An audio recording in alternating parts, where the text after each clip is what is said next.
صلوات الله وسلامه عليه.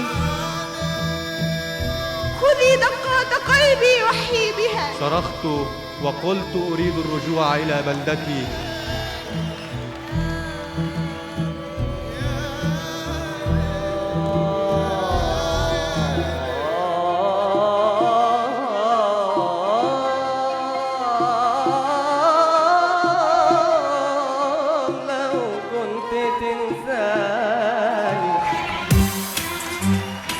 قول، طلع اللي عندك. انا هقول بيكم عمار يا مصر. انا دمعت. اعظم روايه ب59 روايه. شرفتونا وسعداء بيكم. استمتعت جدا، برافو عليك.